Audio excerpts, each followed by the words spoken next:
So a reverse Hoover is they pretend that they don't care. They care. Trust me, they care a lot. But they want, their thing is to get you to be like, instead of them asking you, to get you, hey, I'm going over such and such's house today. I'm going to hang out with this person today. Or I'm going to do this today. Or I'm doing, you know, they want you to report to them.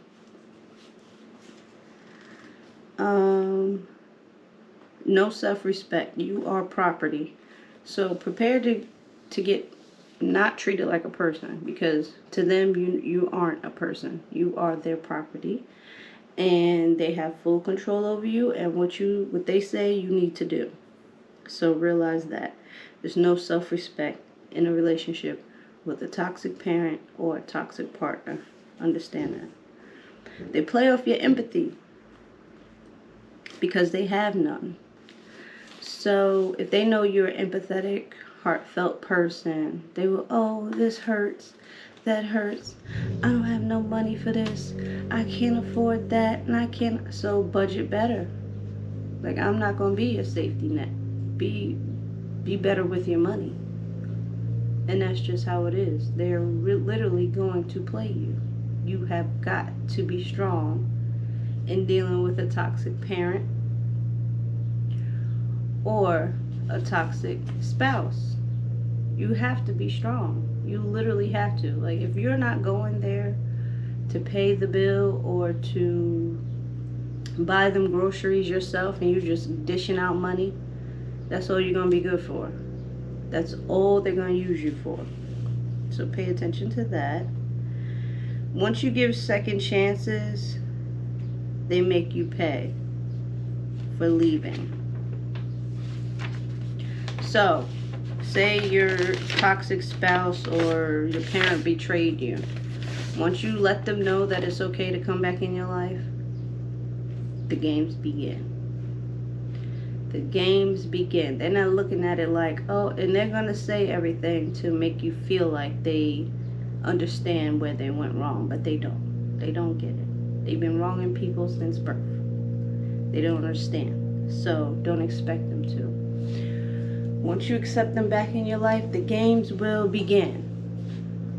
Okay? Like, they are going to think you're sweet. They're going to think you're something to be played with. And that's not the case at all. You have to stand firm. You have to. Gaslight.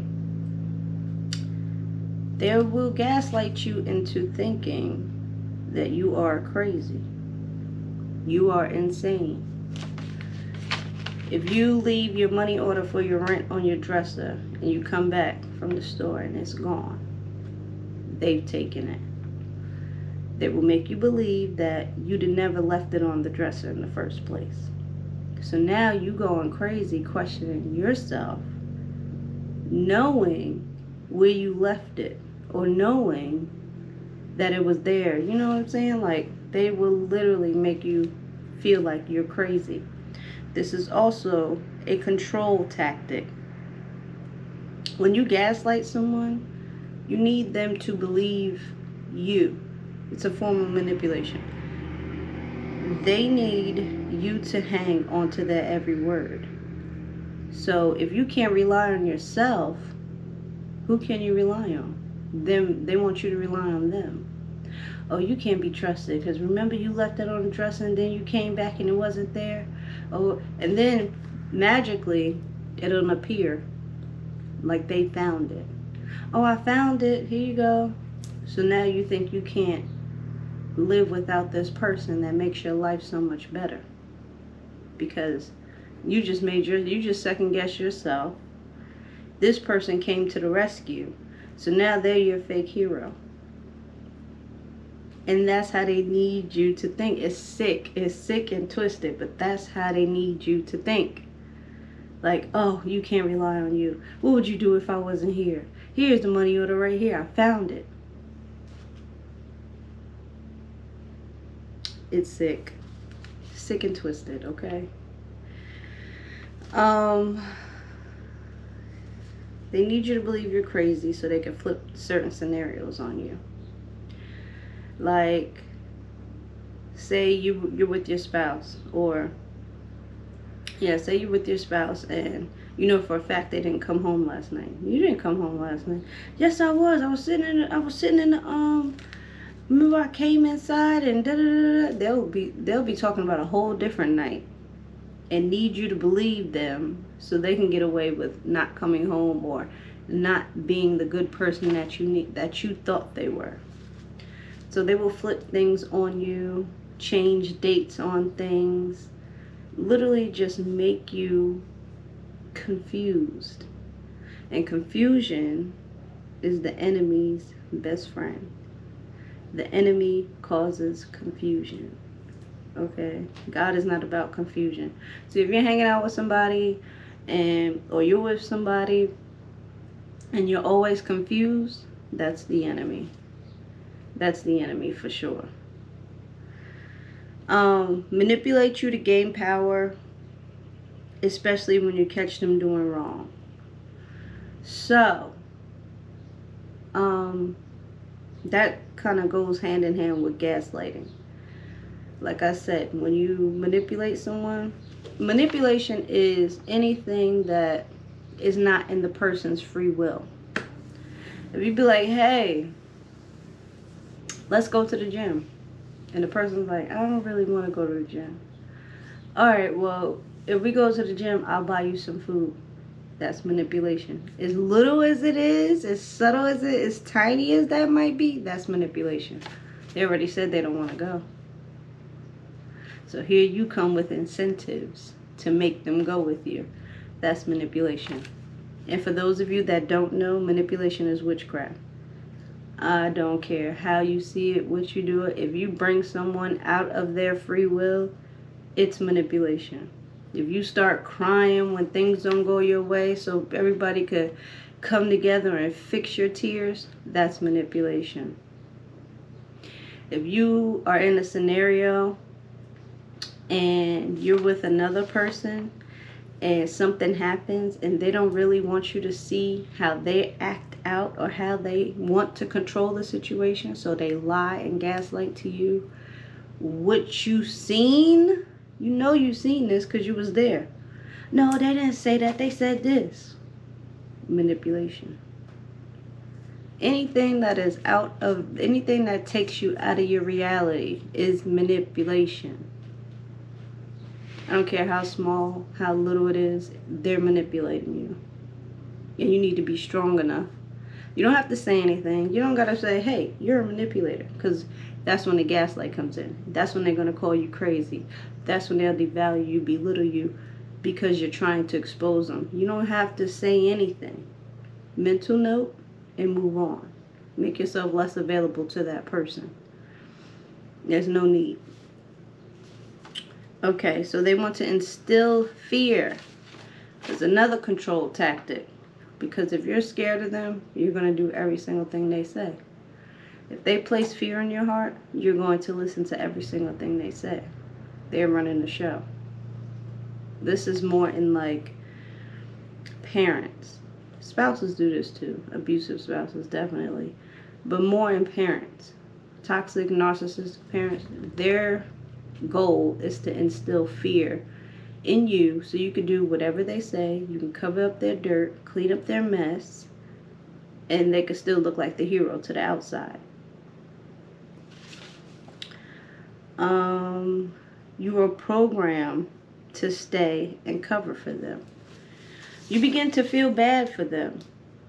You know they have a problem. So this is where your empathy comes into play. You're going to begin to feel bad for them. Like, oh man, they have an addiction problem, so let me just fix the mess so nobody will know. No. Let everybody know. Because that's the only way they're going to change. Let everybody know. Why should you cover for them? Be fearful for what's the outcome that's going to happen if you don't cover for them. There's not going to be no change. You're going to stay there year after year after year after year, covering for them, cleaning up after their mess. It's no benefit to you. So don't do it. I do not advise that you stay or cover for anyone. If there's something going on, expose it. There's something going on that needs to be dealt with, deal with it. Or if it's not your problem, let somebody else deal with it. But you are being programmed to be the fixer. You don't have to fix anything you didn't break. You know? And like I said, back when you were a child, if you were abused, then that follows you through your life. Now you're the fixer in every situation.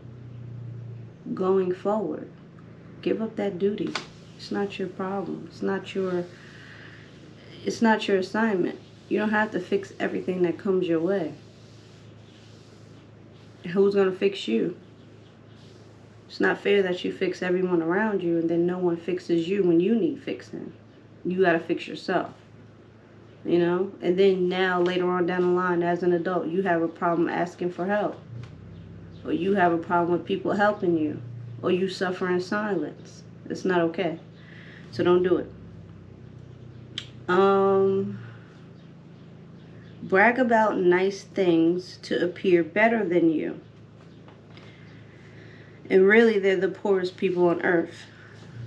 So if they have nicer cars than you, a better house than you, they'll throw it in your face. They will literally throw it in your face, especially when you're trying to individualize yourself, find who you are, become one. Well, I got this, and you ain't got this. You ain't got nothing, and da-da-da-da-da, and I got this, and I got... That's okay. I'm glad for you. Congratulations. But you're still the poorest person on earth. Still. If you think having a better house, having a better car than me, you think you're winning in life, you're the poorest person on earth.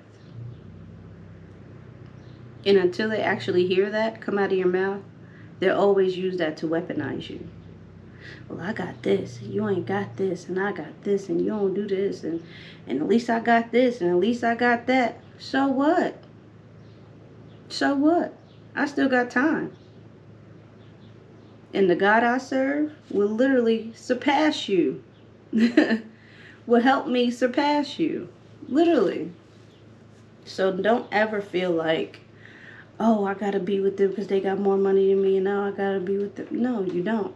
You don't have to be with anyone who disrespects you, devalues you, manipulates you, instills fear in you.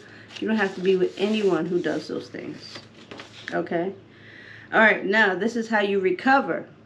Everything I just said is what they do. This is how you recover. You level up and you leave. I don't care how you do it. I don't care if you gotta have a backpack, a knapsack, fill it up with your most valuable things, and leave. Okay? 2, no contact. No contact. Like, no phone calls, no emails, no text, no none of that. And during this stage, they will hoover. They will definitely hoover because they want to find out where you are, what you're doing. So all your social medias will be followed, stalked, all of that. They will be prepared for them to come to your job. If you can, change jobs so they don't know anything. Change your job, get a new house, get a new car, get a whole new life, okay? Because obviously the last life wasn't serving you. So just go ahead and do yourself a favor, get a whole new life so you can have a peace of mind. 3, go easy on yourself. You did not know what you were getting into, okay? If you don't do your research, knowledge is power. If you don't do your research, you're not going to know what you're walking into, and that's okay. But make sure you educate yourself so you can know how to get around these people, because they're everywhere. They are literally everywhere, okay? Everywhere. They're in your church, they're in your work, they're in your apartment buildings, they are your neighbors, they are your teachers, they are your gym instructors, they are friends, family, they are everywhere. You cannot escape a toxic or narcissistic person. They are everywhere. But what you can do is educate yourself, guard your heart, and recognize when people show you who they are, believe them. That's the best thing you can do, is believe them. I believe you're a piece of crap. I believe it. So I'm not going to give you no more responsibility than I should. Okay, so number 4, everything they told you was a lie. You were living a lie. It's okay. Happens to the best of us. Understand that. Let that sit with you for a second. Okay? Don't dwell in it. Don't get depressed over it. But yes, you were living a lie. Change your mindset. Instead of seeing them as someone who needs help, see them as the ops, because they are your ops. They never wanted you to get ahead. They never wanted you to be better than what they wanted you to be. They looked at you like dirt. They call you to fix everything. You're nothing more than a doormat. It's okay to see them as your ops. They are your ops. Okay?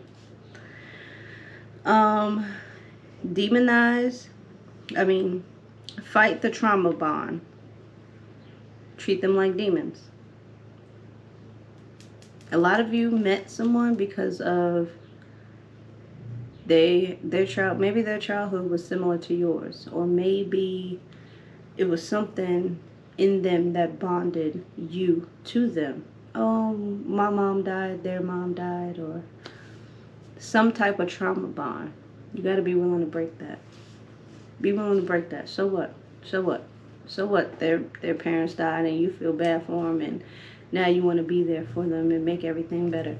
So what? Life goes on. Keep it pushing. Because it's one thing if you're trauma bonded and they're healing you just as well as you're healing them. But if you're trauma bonded and they're breaking you while you're healing them, they're your ops. No way around it. They are your opposition. And you need to be okay with identifying that, recognizing that, and moving on. You need to be okay with that. Heal yourself. There's no time frame. Stop putting, oh, I wish the pain would go away. The pain probably won't go away 6 months to a year. Maybe 2 years. But in those 2 years, heal yourself. All that good loving and good positive reinforcement you was given to them, put it in yourself. Put it in yourself. Because only you could be a better you. Put it into yourself.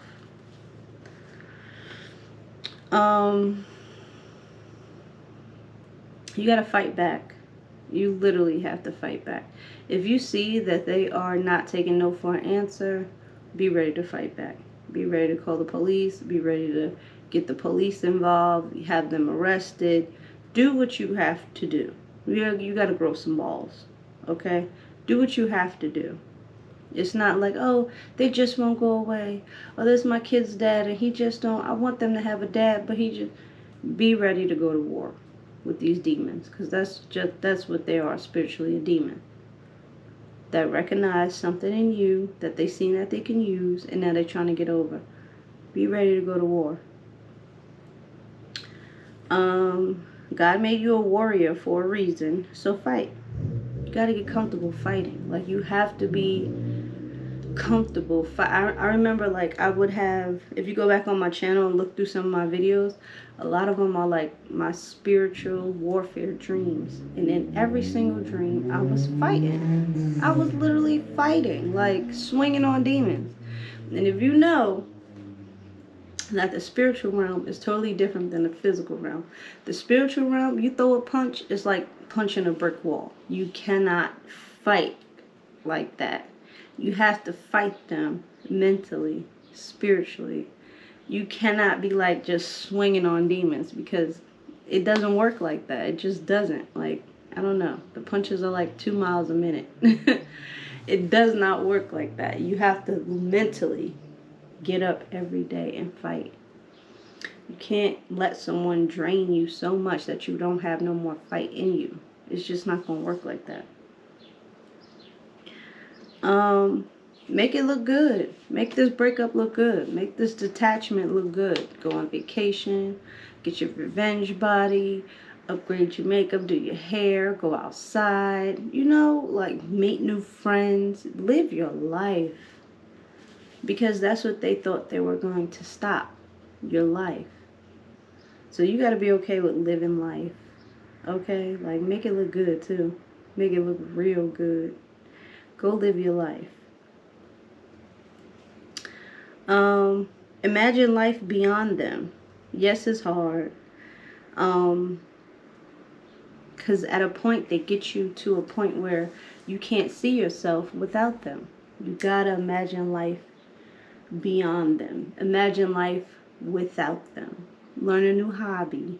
Go travel to a new state. Learn new healing methods. You know, a lot of people's healing method is they meet in person. They'll go meet someone new, get their mind off of them, but then they find that old person in the new person, because you're not fully healed and you're still attracting demons. You're still attracting that narcissistic, toxic spirit because you're not healed yet. So completely heal and find someone that you would probably never hang out with. Find someone whose hobbies are totally different. If you like to do makeup and this person likes to play tennis, go hang out with the person that plays tennis. Don't hang out with someone that does makeup. It's going to be boring. You got to find different things to explore and keep your time occupied. Comprehend that it was never about you. It's all about them. You'll be like, why did they do this to me? Why did they do... No, it's all about them. It has nothing to do with you. The way they treat people and act towards people is everything to do with them and nothing to do with you. So get that out of your head. It's not about you. They do that because they're a crappy person. They do that to everybody they meet. You are not special. So if you want to be special, don't get with a toxic person. Don't get with a narcissistic person. Heal yourself. Can't stress it enough. Heal, heal, heal, heal, heal yourself. Okay, I don't care if you got to go take a 30-minute walk every day, go to church 3 times a week. You have to heal yourself, or else you're going to keep attracting the same person. And when you finally healed yourself, the healed version of you will never allow you to go back to that. You'll be like, are you crazy? No, you're not going to hang out with him. Or you're not going to see her. Are you insane? You'd rather sit by yourself than to be around somebody toxic and unhealed when you're fully healed. So be okay with being the villain in the story, because there's their version, your version, and the truth. So they're going to tell everyone that you're the master manipulator, you used them, you did everything they did to you, they're going to tell people you did to them. So be okay with being a villain. So what? So what? Tell your side of the story. I don't care. What you going to do? Come kill me? Who cares? You know? So protect your heart and guard your peace at all costs. Like I said, stop letting that energy back in. You cannot allow that energy back in your life after you've dealt with it. Even if you're still in it and you're coming out, stop allowing that energy back in your life. You see your phone when it rings. You pick up your phone. You see it. You know what they want. So what? That don't mean you got to answer it. You don't have to be nobody's hero. Then nobody come save you. You had to save yourself. So be okay with not saving nobody. Okay? That's what God is for. God is the savior. I can't save you. Don't come to me because I can't help you. Straight up. I let people know off the rip. Do not come to me because I am nobody's savior. Okay? Don't go back to nothing that broke you unless you're willing to break it. Unless you're prepared to break it. Which means if you get out of something, you're fully healed, you're whole, and something keeps calling you back there, go back there and break it down. But be prepared to build it back up the right way. Don't ever break a person down if you're not going to build them back up. And that's the problem with a lot of toxic people. They have no problem breaking you down. None. Zero. Zero problem with breaking you down, but don't know how to build you back up. And you're left to build yourself back up. Don't let it happen. Avoid closure. You don't need it. You already know what they're going to say, and they will trick you into coming back. There is no closure with a toxic or narcissistic person. Their closure is them keeping tabs on you. So it's like, hey, how you doing? I'm changed now. I'm sorry for everything I did to you. I'm changed. How you doing? They want to see if you moved on. They want to see if your life is better without them. They want to see if you're prospering. They want to see if what they did to you affected you. And yeah, you could pick up the phone and let them know, yeah, you had absolutely no effect on me. Or you could just let them know that I know you're watching my socials.